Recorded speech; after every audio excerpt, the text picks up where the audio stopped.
Oke anak-anak, sekarang Ibu akan menjelaskan tentang materi selanjutnya, yaitu Kerajaan Hindu-Buddha di Indonesia.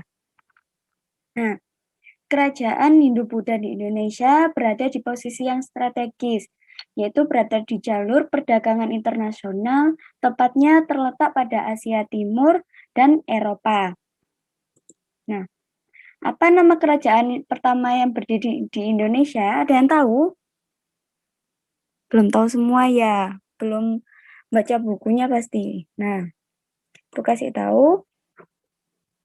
Jadi, kerajaan Kutai yang pertama, kerajaan Hindu-Buddha yang di Indonesia itu kerajaan Kutai. Nah, kerajaan Kutai ini berdiri sekitar abad ke-5. Merupakan kerajaan Hindu-Buddha pertama di Indonesia yang terletak di Muara Kaman di hulu Sungai Mahakam, Kalimantan Timur. Nah, nama-nama Raja Kutai diantaranya Kunduga, Asmarwan, dan Mulawarman. Kegiatan ekonomi masyarakat Kutai antara lain dengan peternakan, pertanian, dan perdagangan. Selanjutnya, Kerajaan Kutai ada 7 buah yupa untuk mengetahui sejarah Kutai. Nah, ini itu yupanya ya. Jadi, yupa itu apa? Yupa adalah tugu batu yang berfungsi sebagai tugu peringatan yang dibuat pada masa pemerintahan Raja Mulawarman. Prasasti yupa ditulis dengan huruf Palawa dan bahasa Sanskerta.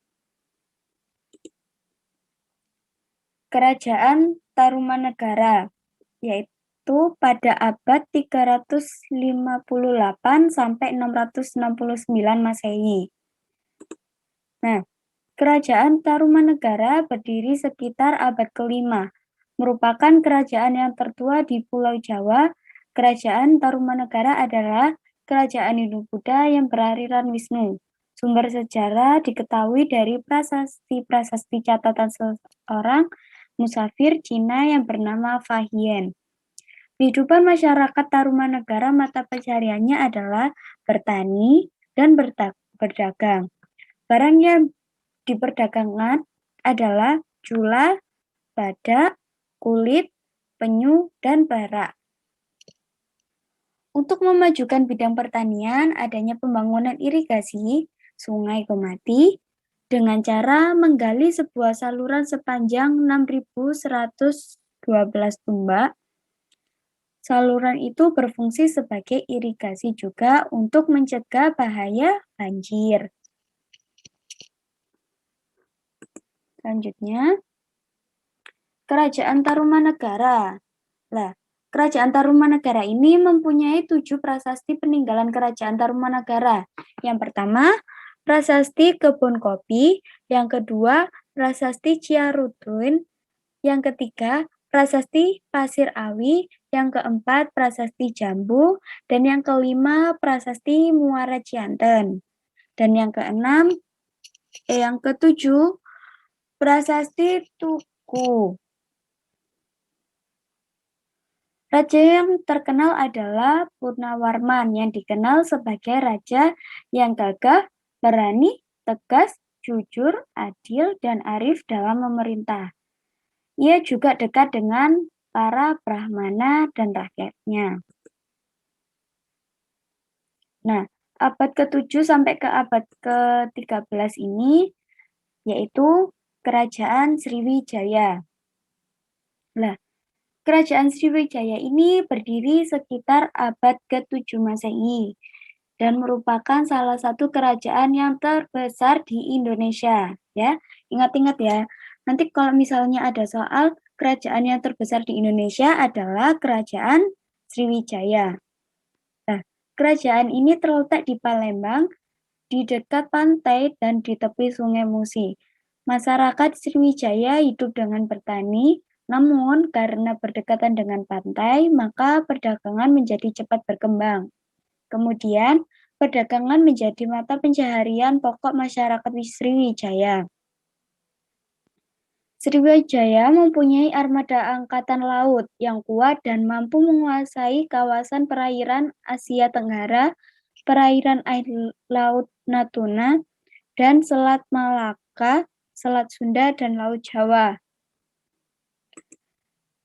Kerajaan Sriwijaya mempunyai sumber sejarah diperoleh dari seorang pendeta Cina, yaitu Ai Xing, dan prasasti yang berasal dari dalam negeri maupun dari luar negeri. Di antaranya prasastinya yaitu Prasasti Kudukan Bukit, Prasasti Talang Tua, Prasasti Telaga Batu, Prasasti Kota Kapur, Prasasti Karangbarahi, Prasasti Palas Pasema Amogapasa, dan yang prasasti untuk luar negeri yaitu ada Prasasti Linggor, Prasasti Nalanda, Prasasti Caton, Prasasti Grahi, dan Prasasti Jaya.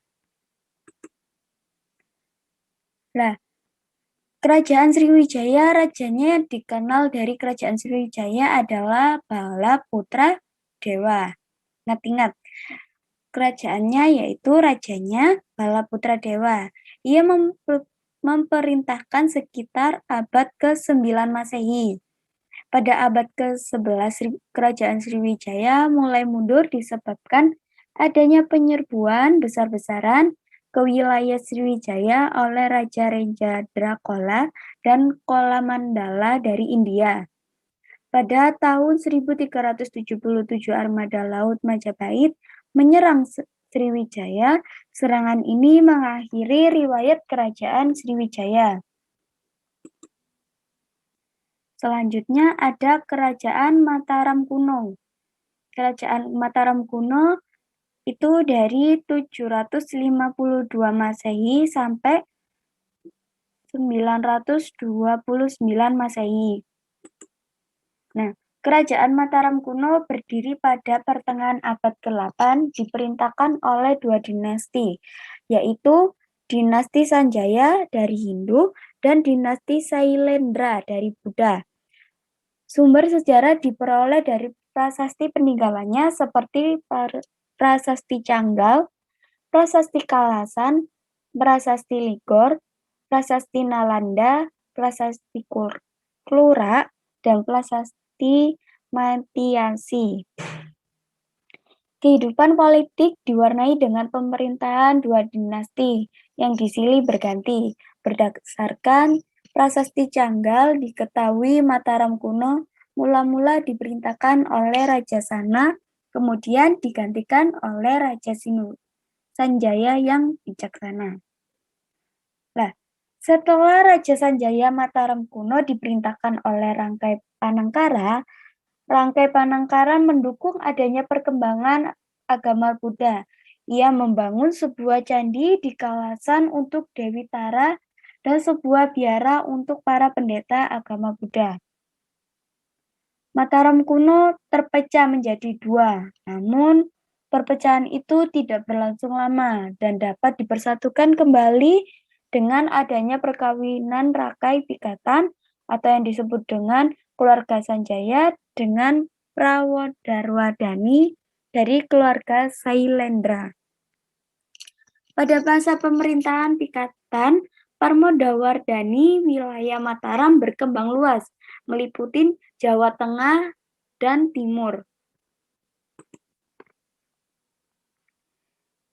Dia Belintung memerintahkan tahun 898 sampai 911 Masehi yang membawa Mataram kuno menjadi puncak kejayaan. Raja Daksa memerintahkan tahun 910 sampai 919 Masehi. Raja Tulodong memerintahkan tahun 919 sampai 924 Masehi. Sri Mahareja Rakewawa memerintahkan tahun 924 sampai 929 Masehi. Empu Sindok memintakan pusat kerajaan ke Jawa Timur setelah meletusnya Gunung Merapi dan penyerangan oleh Sriwijaya. Jadi ini tahun-tahunnya jangan lupa dicatat ya. Nanti mungkin kalau pas ulangan bakal keluar nanti. Selanjutnya Kerajaan Mataram kuno, kehidupan ekonominya masyarakat bersumber dari pertanian dan juga mengembangkan kehidupan maritim dengan memanfaatkan aliran sungai Bengawan Solo.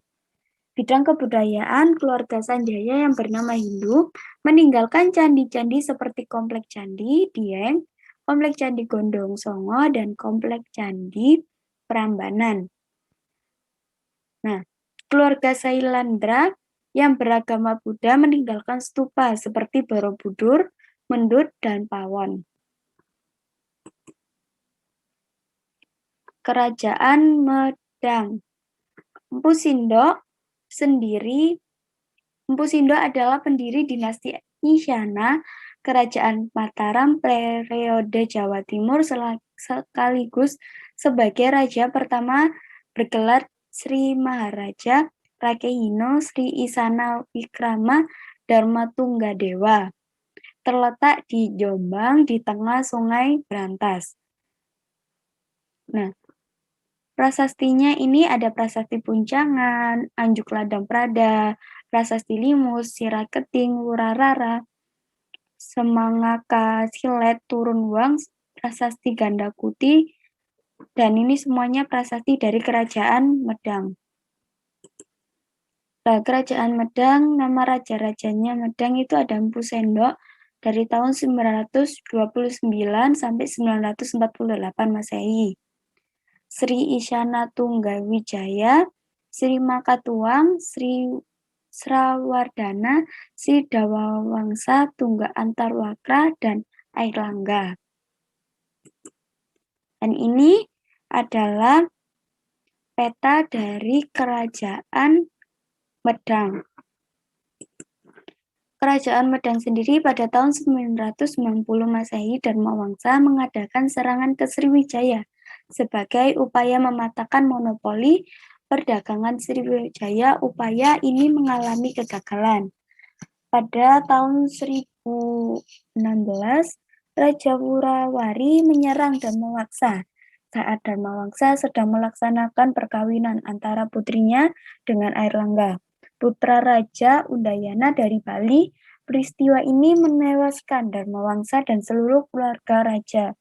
Hanya Airlangga saja yang berhasil menyelamatkan diri dan bersembunyi di Wonogiri atau hutan gunung bersama Narotama dan hidup sebagai seorang pertapa. Airlangga dinobatkan menjadi raja menggantikan Dharmawangsa oleh para pendeta Buddha pada tahun 1019. Ia segera mengadakan pemulihan hubungan baik dengan Sriwijaya. Airlangga membantu Sriwijaya ketika diserang Raja Calomandala dari India Selatan. Selanjutnya, tahun 1037, Airlangga berhasil mempersatukan kembali daerah-daerah yang pernah dikuasai oleh Dharmawangsa. Airlangga juga memindahkan ibu kota kerajaannya dari Daha ke Kahuripan.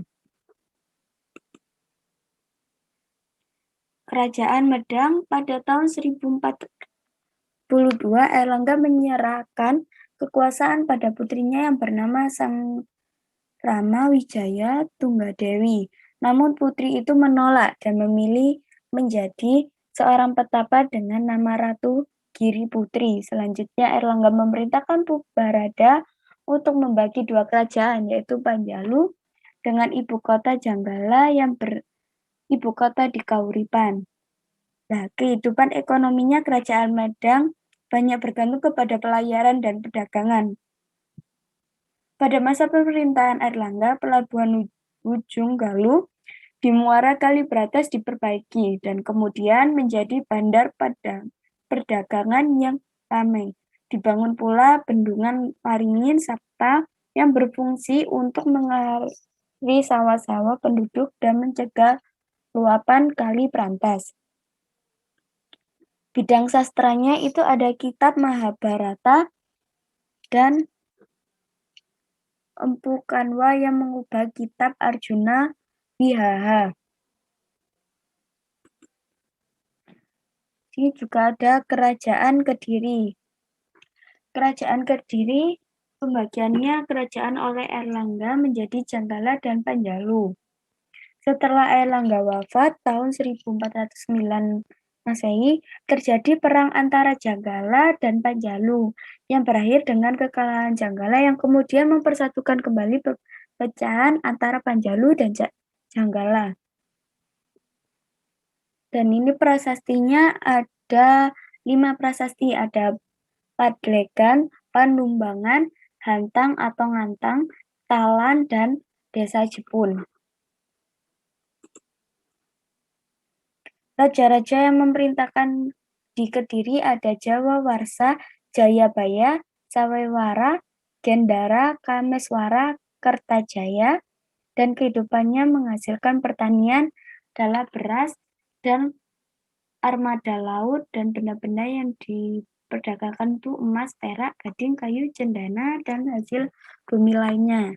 Dan dikembangkan selalu ini ditulis kitab sastra, kitab Baratayuda, kitab Kresnayana, kitab Samadarana, dan kitab Ludaka. Ini adalah gambar Raja Jayabayana, yaitu kerajaan Kediri yang mencapai puncak kejayaan pada masa Jayabaya pada tahun 1135 Masehi. Jayabaya berhasil memadamkan kekacauan itu dibuktikan adanya prasasti Hantang yang memuat tulisan Panjalu Jayati. Selanjutnya ada Kerajaan Singasari. Kerajaan Singasari adalah sebuah kerajaan yang di Jawa Timur yang didirikan oleh Ken Arok pada tahun 1222 Masehi. Sumber sejarah diperoleh dari Kitab Pararaton, Kitab Negara, Kertagama, dan beberapa prasasti seperti Prasasti Balawi, Maribong, Kusmala, dan Mulamurung. Tumapel semula hanya sebuah daerah bawahan Kerajaan Kediri yang dikuasai oleh Akuwu yang bernama Tunggul Ametung. Kemudian digulingkan kekuasaan oleh Ken Arok bawahan Tunggul Ametung. Ya, ini adalah patung Ken Arok. Pada saat Ken Arok menguasai Tumapel di Kerajaan Kediri, perselisihan antara Raja Kertajaya dan Brahmana atas dukungan para Brahmana, Ken Arok melakukan serangan ke Kediri. Perang melawan Kediri meletus dan Desa Ganter dan Kediri berhasil dikalahkan. Ken Arok mendirikan Kerajaan Singasari dan menjadi raja pertama yang digelar Sri Rangga Rajasa Sang Amurwabhumi. Kerajaan Singasari mencapai puncak kejayaan pada pemerintahan Kertanegara. Kertanegara berhasil memperluas kekuasaan yang beberapa daerah, di antaranya Bali, Kalimantan, Barat Daya, Maluku, Sunda, dan Pahang. Pada tahun 1275 Masehi, antara kerajaan melakukan ekspedisi Pamalayu untuk menggoyangkan kerajaan Sriwijaya dan juga bertujuan untuk menahan sebuah tentara Mongol pemimpinan Kaisar Kublai Khan yang melakukan peluasan wilayah di Asia Tenggara. Kublai Khan mengirim armada Mongol ke Pulau Jawa untuk melakukan Kertanegara. Nah, ini selanjutnya ada Kerajaan Majapahit. Kerajaan Majapahit berdiri sekitar 1293 Masehi yang dianggap sebagai kerajaan yang terbesar dalam sejarah Indonesia. Sumber sejarah dari Kitab Pararaton, Kitab Sutasoma, Kitab Negara Kertagama, dan Prasasti Gunung Pudak, Kudadu, Belanggangan, dan Langgaran. Nah, munculnya Kerajaan Majapahit ini erat dengan hubungan dengan keruntuhan Kerajaan Singasari. Setelah Kerajaan Singasari runtuh, langsung ada Kerajaan Majapahit yang dipimpin oleh Raden Wijaya, yaitu menantu dari Kertanegara yang berhasil meloloskan diri dan mendapatkan pertolongan dari Arya Wiraja. Raden Wijaya menyusun kekuatan untuk menyerang balik Jayawijaya bantuan tentara Mongol tetapi Raden Wijaya juga berbalik menyerang pasukan Mongol. Keberhasilan mengalahkan Jaya Katwang dan menghancurkan tentara Mongol mengantarkan Raden Wijaya menjadi penguasa di Jawa Timur dengan gelar Kertajasa Jayawardhana. Kerajaan Majapahit mencapai puncak kejayaan pada masa Hayam Wuruk pada tahun 1350 sampai 1389 Masehi yang dibantu oleh Gajah Mada. Menurut kitab Negara Kertagama, daerah kekuasaan Majapahit Sumatera, Semenanjung Malaya, Kalimantan, Sulawesi, Kepulauan Nusa Tenggara, Maluku, Papua, Tumasi, dan sebagian Kepulauan Filipina. Dalam bidang ekonomi, Majapahit berkembang menjadi negara agraris dan negara maritim. Di negara agraris, Majapahit terletak di daerah pedalaman dan dekat aliran sungai. Kalau negara maritim, Majapahit di armadanya di armada lautnya. Kerajaan Majapahit ada bidang sastranya yaitu Kitab Negara Kartamaga, Kitab Sutasoma, dan bidang seninya ada Candi Panataran dan Sawentar dari militer, Candi Tigawangi dan Surawana, dan Candi Tikus, dan sebagainya. Ya. Penyebab runtuhnya kejayaan Majapahit berakhir dari pemerintahan yang dikuasai oleh Hayam Wuruk berakhir. Karena terjadinya perang saudara pada tahun 1401 sampai 1406 dan meluasnya pengaruh dengan kerajaan Islam pada saat itu. Serangan pasukan Demak di bawah pimpinan Adipati Unus. Sudah selesai. Nah, sekarang Ibu akan mengasih tugasnya pada halaman 80 yang ada di buku paket ya.